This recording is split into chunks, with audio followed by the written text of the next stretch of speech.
Hi everybody, Jason here with Kirk Giordano Plastering. Today what I want to talk about is texture matching and doing this Humpty Bumpty finish you can see on these walls behind me. Now there's a lot of stuff that goes into matching a texture. You can see what's on this house here. It's kind of an old world, inconsistent, we would call it Humpty or pancake finish.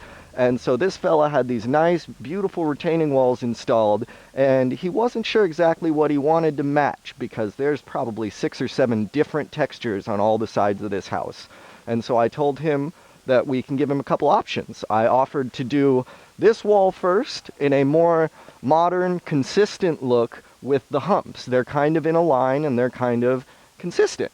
And then I said I can do this wall to match the front of the house with a inconsistent kind of clinkers, more old world finish, and he can take a look and see what he likes best because it doesn't take me much time to do that. And so what he came out with and decided was that yes, he wanted it to match the front of the house, and you know what, I don't blame him.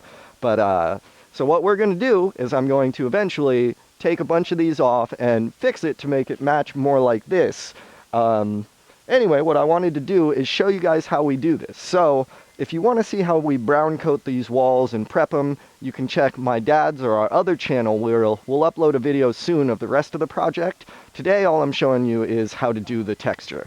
So we've already skim coated this wall, and so it's ready for me to come through and do the texture. Now, you often see us using these big pool trowels. I can't really use this for this texture. It won't be the same. You can see that they used a square trowel.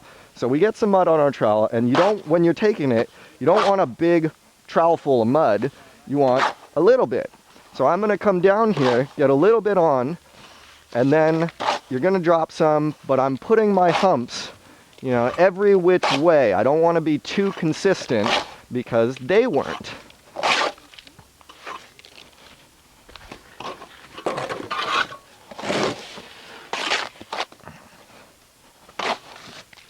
And so I want to make sure I'm not too much in line.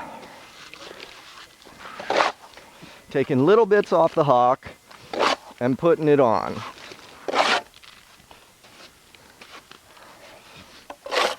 Now when you're matching a texture, if you go too heavy, too soft, you can typically float it out, or you can just scrape it off and do it again. If you don't like how that hump looks.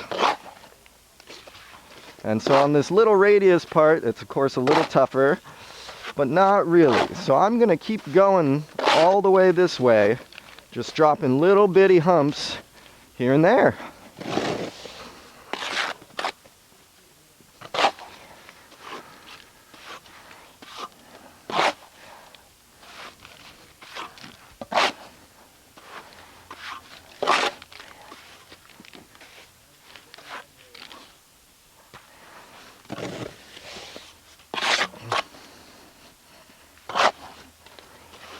Keep going. I don't want to be in a straight line like I was on my other, because that is a more consistent modern look, and that's not what we're going for.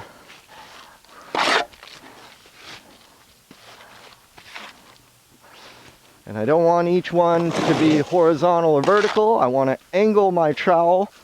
I want to angle my trowel in different ways so that they are different angles.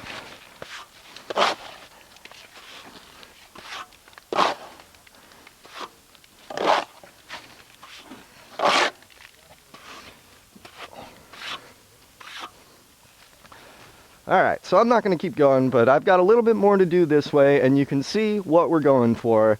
Now when this sets, I've got to give this 20 or 30 minutes to set up a little bit. Then I can come through with either my float or a brush and knock off some of the clinkers, but I got to leave some, because if I float it all out real nice and make it perfect, it's not going to match what they have.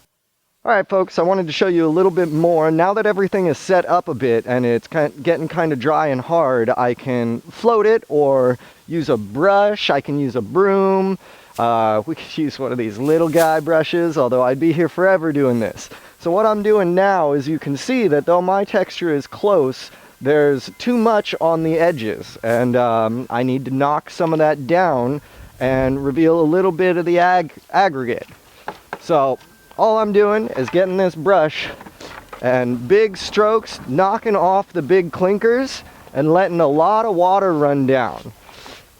Now that water is actually going to make these a lot stronger. The more water, the stronger this material can get. Helps slow the cure time down, strengthens, and it helps hold these humps in. Now, anybody who's paying attention will be able to see, you know, mine's not exactly like the house. It is pretty close, but a texture's kind of like a fingerprint in that I can get real close to a lot of fellas' textures, but I may not always be perfectly on the money. Thankfully, this homeowner came out and he saw what we're doing and he is real happy with it. If you go around the other side of the house, they've got so many textures here that it was tough for him to pick which one he actually wanted up front. And as long as our work is consistent, then most people are very happy with it throughout. So I just keep going around, lots of water, knocking off the big clinkers and leaving some because I want it to look like theirs. Then I can hit my corners with the brush. Hitting these corners makes them much stronger. Plus it shapes them a little nicer, keeps them looking good.